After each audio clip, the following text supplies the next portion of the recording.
too, as well as like in the online space. It's like, what do you expect a business to actually look like? What does that mean to have a business? What is the goal kind of way of your business, as in general, every business?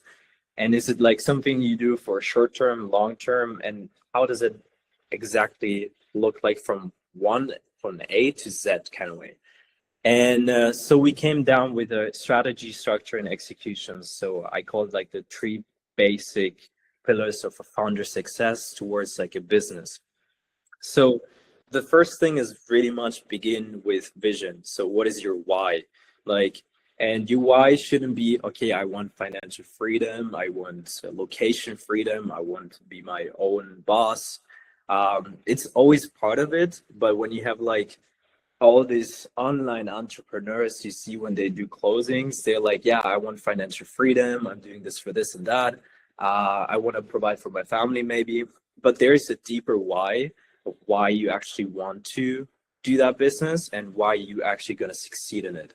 Because, and I always do this with my clients when I take them on, I let them like write 3 to 5 pages, even like where they come from, like the family, their parents, their like education, and especially of why they want to do this, why they want to build a marketing agency, why they want to build an AI agency, why exactly they want to position themselves into this market, and especially why they want to build that, because it's something that's going to be a leverage over and over again to continue. Because as we all know, kind of businesses can be hard and tough.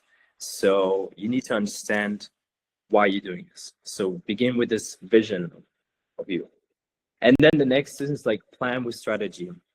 And I come from a family pretty much where we make blueprints for constructions for like landlines in Germany.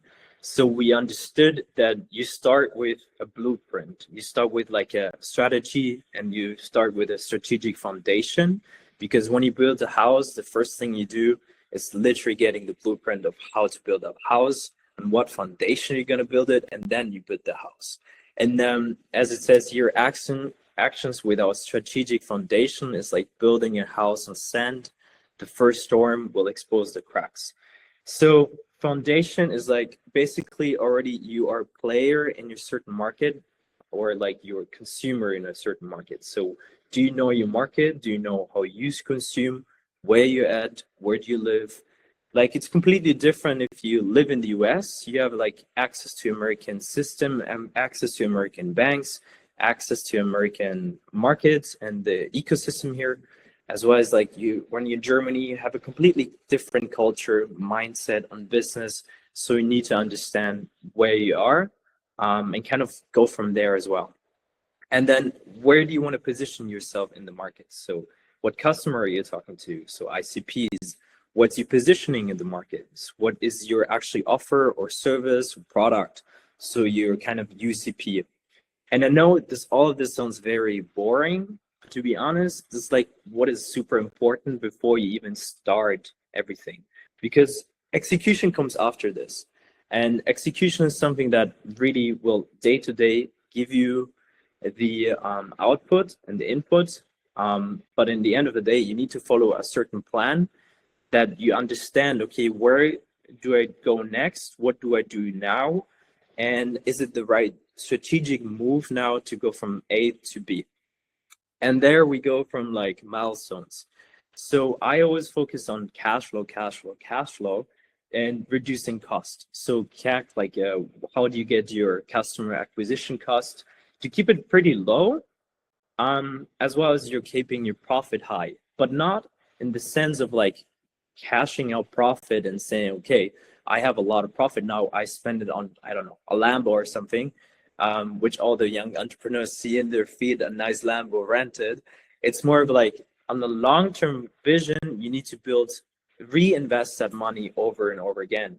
And so a business is really something that doesn't bring you much of profit, and doesn't give you much of like what you actually expect on like what projected on the online space for you as a person, because it's something that you need to reinvest over and over again.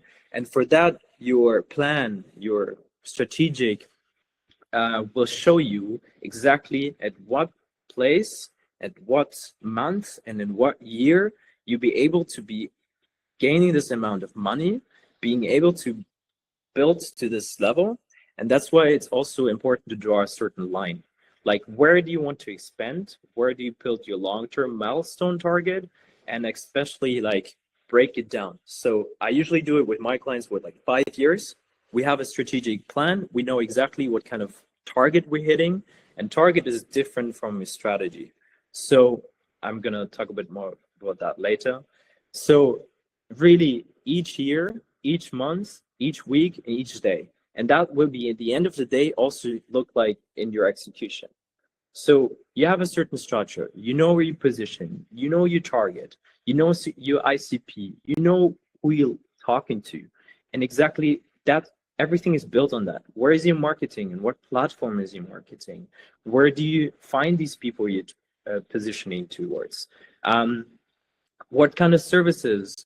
You know exactly who to talk to, where are your competitors?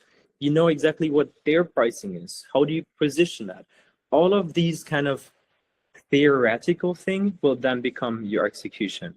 And so every time you have also here milestones. How am I doing? What do I need to accomplish next based on my plan, on the plan I wrote down, to accomplish this next step and to get into like the next level kind of way, because there are level in the games and we kind of know it. And what do I need to improve here to keep maybe costs lower? Or do I need to now reinvest again into this? Do I need to take some loan out or whatever it is? And then again, like long term versus short term, do you want to spend your profit now or do you want to reinvest? Where do you draw the line? Where do you target next? And that's why it's very important for a lot of founder to build this kind of strategy and build this plan, because I see this very often and over again, that like people after like 18 months or like 1 or 2 years after they executed so much and had so much noise and momentum, that they kind of get lost of what to do next. Because imagine an offer like building a website. You build a website for your client, the client is happy with the website, and then you kind of maybe you have a bit of maintenance on it, but that's that. And then you have to find a new client and a new client and a new client. And that will always require you to be like a freelancer and not really build a business behind it. So pretty much here, those three pillars will like why you win, your kind of competitive modes, like also your system, the organization, the ecosystem, the partnerships. I'm going to talk a bit about that as well. And then the day-to-day execution of like implementing this. And that also gives you like a bit of ease, because the first 6 to 12 months of a business usually are pretty tough, and you know exactly that you're going to have to put a lot into the business, and you're going to have to put energy, investment, reinvestment, all of that stuff. And it kind of gives like a horizon at the sun at the horizon, that you know it's just a certain period. And in the end of the day, that's like compounding effect, that's compounding growth.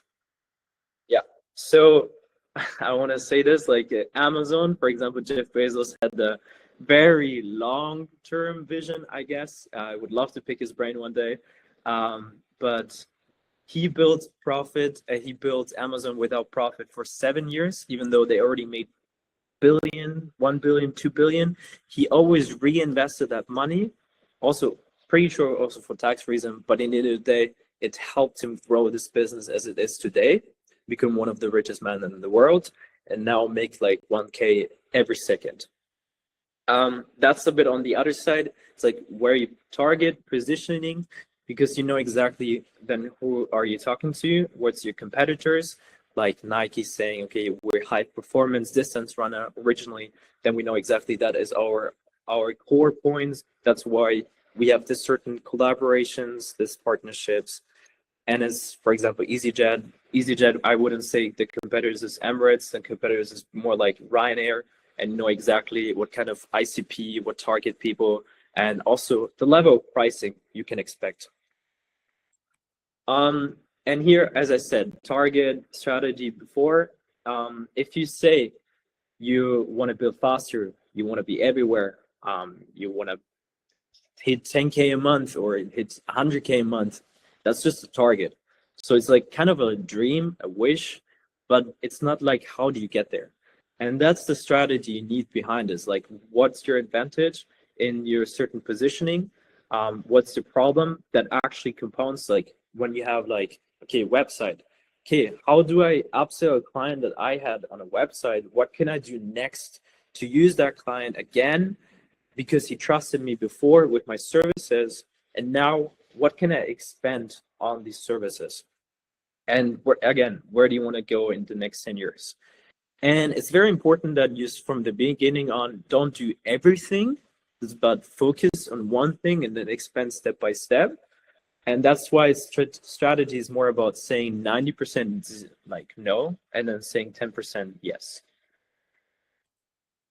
On the structural level, also, that's something a lot of founders forget from the beginning on.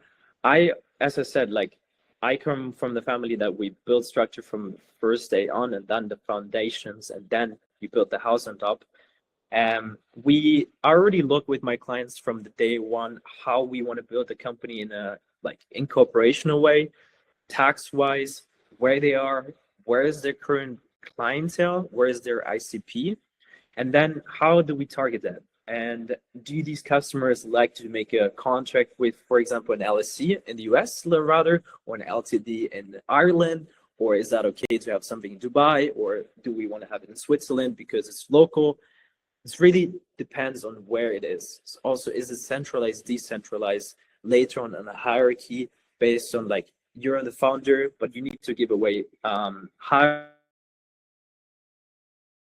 of what's it called, like power, authority in your company. That's really something I'm looking at the first day on how we gonna build it over the next months, weeks, months, and years. And something I want to address as well, very big, is that partnership strategy. So we're all in 982 and 982X. So who are your strategic partners? And this is kind of giving advantage to you already here, because you have people you can ask questions. You can actually like, you don't need to have like coach or course, whatever these online people having. It's like you already have a strategic advantage by like having either your parents being in a certain position, your co-founder, your environment, your friends, and even in those networking groups. And there, it's true when they say your network is your net worth, because you can leverage these knowledge and these partnerships and these environments towards your actual goal. And so that really matters a lot. It's kind of the ecosystem that you build. As it says it down here, it's like the ecosystem you build, partnership, talent, system, and deal structure that actually competitors cannot really easily replicate. And that kind of puts you on the top in your market. Same with like deal and pricing structure. Obviously, as I said before, you have the certain pricing leveled on your market. But then again, if you have a partnership, it kind of puts you onto another level. I will tell a bit more about that as well, because I always teach this also with my clientele. Is like, look just beyond the numbers and how we make a client to a partner. Yeah. So here, when it comes to the execution, as I said before, you can like out hustle competitors for like 18 months, but you cannot out hustle better strategy. And one second, could you maybe turn down the AC a bit? Thank you. So you have a strong strategy but weak execution, and or the other way around, you have a weak strategy and a strong execution.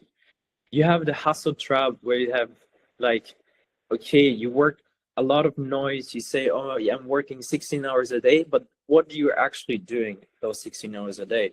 Do you actually work productive, or you just like saying, okay, I'm actually like busy, and that makes you feel important? Or are you like having working the whole time on your business, be like, oh yeah, I have to build the best strategy, I'm building the best traction, but I'm actually not putting action to it. Like I don't do any sales, I don't do any marketing.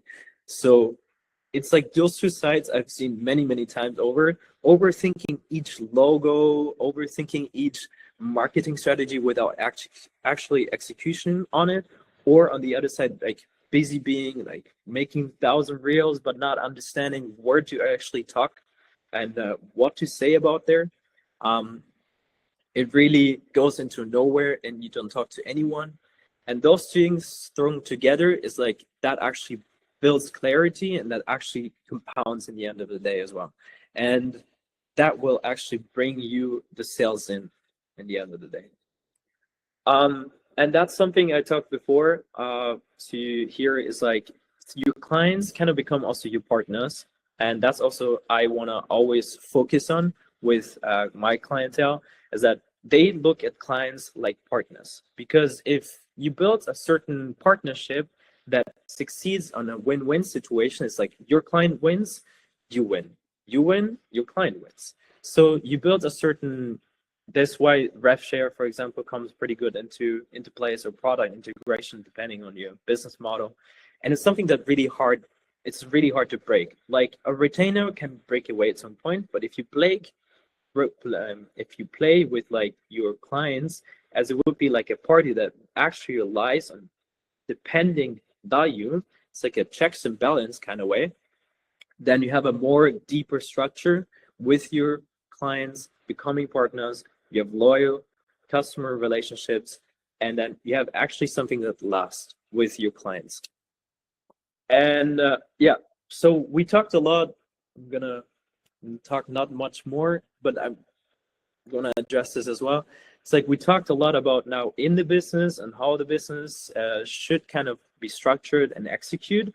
And there's something that I always also look at from the outside. So every business is basically always affected by this. It's called PASO. It's like political, environmental, social, technology, economical, and legal. So you play in a market which is political, which is social. There's a certain technology. There's legal requirements for you, as well as environmental requirements, all of that stuff. Ecological, it's pretty clear. For example, businesses like social media management or those things didn't exist like 20, 30 years ago, or AI agents or AI receptionists. Those businesses are pretty new on the market as well. Or, okay, law firms have been used for a very long time. But those things will affect your business. If you're not on social media nowadays and monetizes social media, you don't have like a big leverage, right? So it's always important also as a founder to understand the outside world that will affect or is already affecting your business. It's always important to look into, and also on the legal requirement, for example, what do you have to do, contracts, how does this look like? And I know this is actually a lot, and that's actually what founders have to understand from an outside perspective as well as inside perspective from a business. I'm just gonna really quick say that's why executive consulting companies or investment companies like the one I run is in place. They don't just do with small business; they do in every kind of businesses. So, for example, McKinsey is one of the big players in the field. They have like $1 billion target with Amazon. Amazon, I'm taking the example because I've talked about it before here. Even Amazon needs external expertise to transform, because here it's not about just the scale, it's about the speed of it. And if you build something like over the next 12, 2 years, 5 years, you need also a certain outside expertise and a certain like kind of disconnected from itself, because founders are often too close to the problem and very biased on the perspective. And that's why it's important to sometimes have someone outside looking over it. If you start a product, usually let it like not just by your family or friends, because they will say it's great because they're very biased. You will try to get stranger test your products first, because they will tell you when it's good and they will tell you when it's not good, and what to actually get like criticism and feedback. And on another level, it depends really much on your business. It's like also if you need investors, having a stamp, usually from a consulting or investment company, on different levels, it is always like a powerful leverage for like fundraiser or M&A plays, all that. It goes from big to small, like small to big. And that's why I'm always like focusing with everyone. It's like profitability, so you can reinvest that money, cash flow, and efficiency. There are different examples now here, how that actually looks like. You can read it later. I'm going to send the presentation in the group. But it's really compressing years of learning into months and then focusing on actually what works. And also, what's very important for me is always like be in the right rooms. Social media is very nice to monetize. It's very nice to find new clientele. It's nice to talk about your story and actually putting in marketing, but it still does not give you the same kind of leverage of you being in the right room with the right people. And that's very, very important, is like always get in the right people. And that's why I'm also trying with my clientele, like getting them in the right people, in the right room. And I think that's why 92 is also very good in that, because that's what they actually do. Yeah. So really, when you like a younger founder or even like SME founder or anything like that, it's always important to define your theory of like why you even doing this, because it always reminds you why you actually putting yourself out there, why you go into uncomfortable situation, why you're risking this now, and that is worth for something. I also have like, I think it's 5 pages of a reason of why am I doing this. And I always like, I just recently looked at it like 2 days ago, why am I doing this? And then it's like a drive when people ask you why and you explain it. I remember I was telling my senior partner about that after New Year's Eve, and I was so driven by it that I couldn't stop talking about it. And that also kind of builds your emotional connection with your partners and with your clients, because they see something more than just services. They see a person, they see actually value you bring on the table. And money is something that becomes pretty much a byproduct once you hit that kind of level with your partners, with your clients. And it also brings a certain loyalty towards you. And yeah, so partnerships, organizational designs, and deal structure is pretty much what gives you defensibility in your business, because you know exactly you're not going to lower your price now, you're not going to restructure it now, you're going to follow your strategy, and you know exactly when will what happen. And that exactly looks like in your calendar. So you know exactly day to day, week to week, and year to year where you actually are progressing. And it's actually nice because when you follow that and then you see after 1 week that actually it happened, then it's a drive for the next week that it will also happen again. And that's actually bringing you every day 1% better. And that's funny, that's the last slide up here. But it's very important to choose between short-term flashiness or like long-term actually wealth. So are you going to be like the flashy founder or the strategic founder? Do you want to look rich or be rich, kind of way?